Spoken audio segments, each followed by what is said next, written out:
Thank you for everyone for joining and for hopefully your interest in this module. I'm really excited to be granted the opportunity to be teaching it this coming autumn. So the course dates are on the bottom of this slide. The module is going to run on Mondays for 6 consecutive weeks from the 11th of October. And today I want to briefly introduce you to, firstly, why we should care about studying food, as well as some of the methodologies and approaches we can take to food research, before finally giving you a taste, pun intended, of what you might expect from this module, with a quick discussion of cutlery, which I promise is much more interesting than it sounds. And a little bit about me before we begin. My name is Misha Enyat. I'm a final year PhD student here at Southampton in the Archaeology department.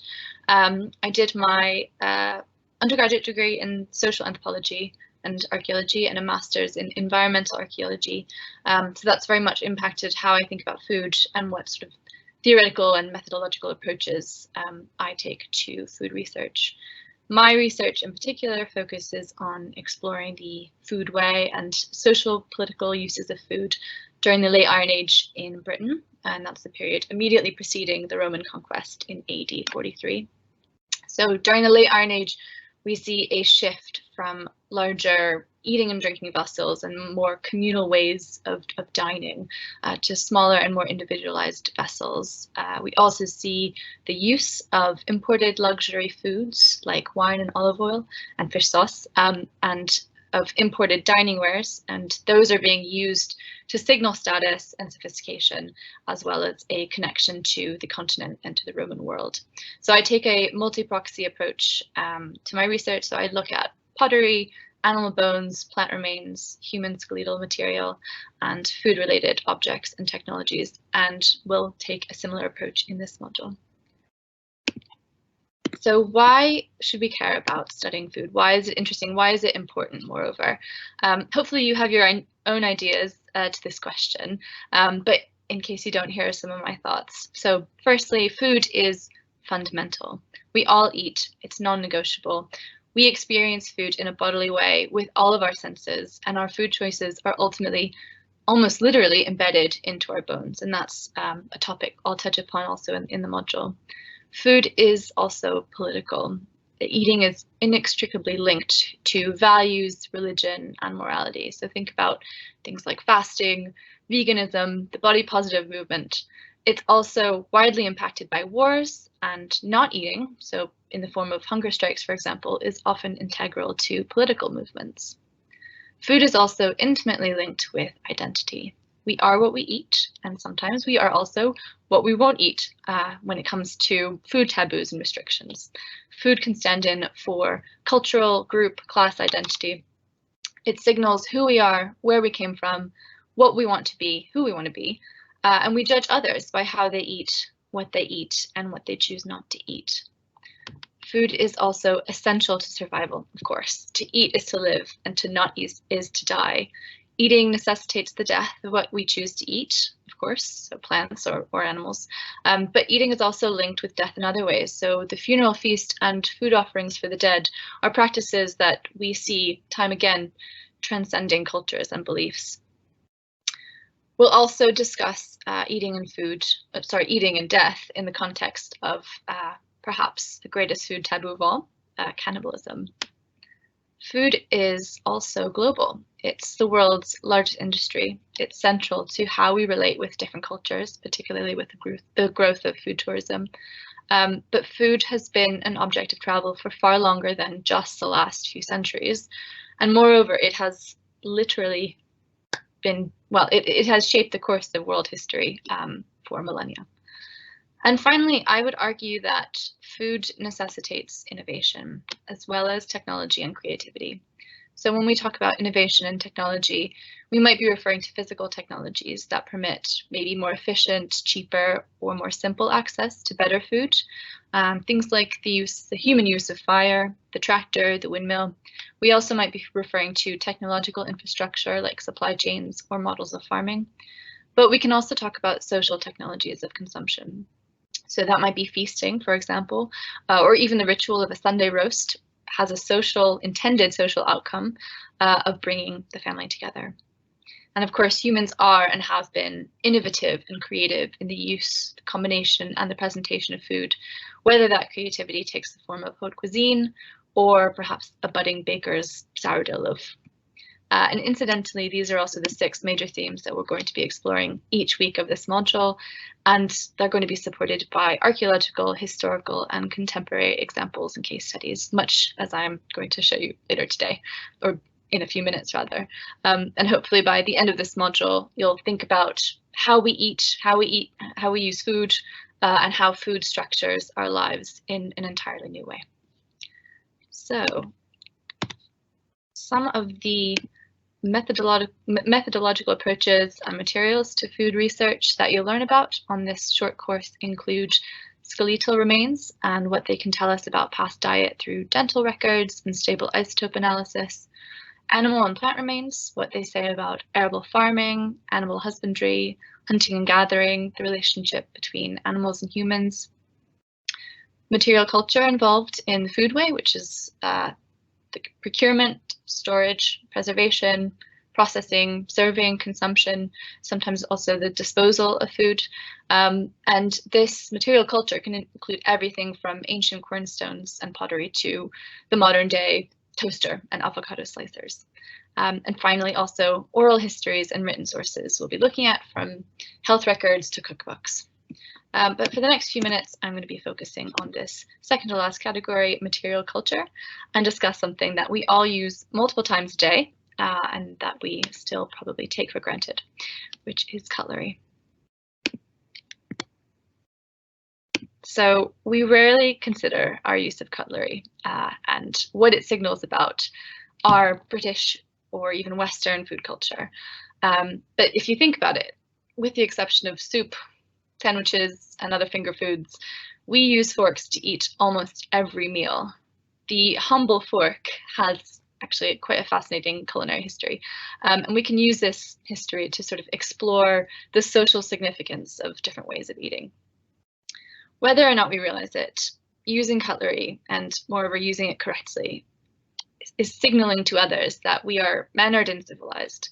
So knowing which spoon to use at a fancy restaurant shows that we are aware of proper dining etiquette, and moreover that we belong there. And while we might think about the great institution of eating etiquette as more or less fixed or unchanging, I mean, after all, at its core, a fork is a fork. In fact, cutlery fashions have changed quite dramatically over the last several hundred years. And aside from being interesting, I think these fashions in the ways that we eat are actually worth exploring for the broader social insights that they provide.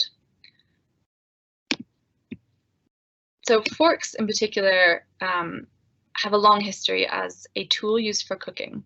So their use goes back to Homeric times when they were used for roasting meat. And then later in the medieval period, we have forks that were used for carving, for holding meat down while it was cut with a fork.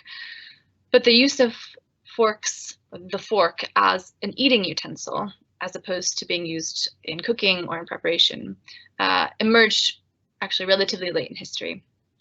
So I have a picture of the devil here. So perhaps surprisingly, the fork was initially somewhat controversial when it first appeared on the dining table in the Byzantine period because of its associations with the devil and his pitchfork. Table forks and the relatively few number of individuals who embraced their use were, as a result, at best ridiculed for not wanting to use their hands to eat, not wanting to dirty their hands, and at worst they were considered overly effeminate or even obscene. So during the early period, the fork really only sporadically appeared, and it was exclusively used by sort of more eccentric types of people. Italians were the first to regularly adopt forks into their table service, initially because it's ideal for eating pasta and other noodles, and they later started using forks for eating other dishes as well. But for most Europeans, forks were sort of an odd and obscure utensil throughout a good part of the early modern period. And men in particular rejected the use of forks because showing concern about getting your fingers dirty with your food or getting your food dirty with your fingers was seen as being not particularly masculine. But by the 1700s, forks had become established as a polite tool of dining throughout Europe, because social etiquette dictated that it was polite and correct to keep your hands clean during meal times. Now, I love this picture. Whether or not we're aware of it, there are still a lot of values implicit in our adoption of different utensils, and moreover, how we use them. It's easy to forget when you're doing something as simple and common as eating, that you're actually signaling cultural information about yourself, usually without realizing it. So an example of something that I picked up on and had to retrain myself on when I first moved to this country is the use of a fork and knife when you eat. So here in England, most of us hold on to both utensils throughout the meal. We have the fork in the left hand and the knife in the right, and you impale food on the fork with the assistance of your knife, and then you bring it to your mouth to eat, as this young gentleman is demonstrating here. But for those of you who have ever watched one of my fellow Americans during meal times, you might have noticed that we handle our cutlery very differently. In what is referred to as a zigzag style of eating, we first cut up several bites of food on our plates with the knife in our right hand and the fork in our left, and then we put down our knives, switch, seize the fork in our right hand, and then use it to sort of zigzag around the plate, scooping up food, and to be fair, doing quite a bit of stabbing as well. And you can blame the French for this diversion in use of cutlery, because fork switching was formerly popular in France during the 18th and 19th centuries. As such, it was widely adopted in the US during this time. It fell out of fashion in France in the mid-1800s, but in the US, we do continue to eat this way by switching. It's not entirely clear why we have continued using forks and knives this way. Possibly we never got the memo that it was no longer in style in France, but it's also been suggested that the continual holding on to a knife at the dinner table was considered threatening in the US, but perhaps not in Britain. It's not, again, not really sure why we have this divergence, but it is significant. As B. Wilson writes in her book, Consider the Fork, both the Americans and the British secretly find each other's way of using a fork to be very vulgar. The British think that they are polite because they never put down their knives. Americans think they are polite because they do. So this seemingly insignificant aspect of international eating not only speaks to our ideals of etiquette and the deeper cultural concerns that they reflect, but it's also an excellent example of the ways we eat signaling group identity, cultural identity, and membership as well. So legend has it that it was exactly this practice of fork switching during meals that ultimately blew the cover of American spies operating in Germany in the Second World War. So hopefully this very short introduction to the module has helped to demonstrate that food and eating are about far more than biological imperatives, survival, and caloric intake. That not only food, but also the study of what and how we eat can be, as Paul Rosen rightfully says, fundamental, fun, frightening, and far-reaching, and I would add, fascinating. So thank you very much for listening, and I hope to see you in class next term.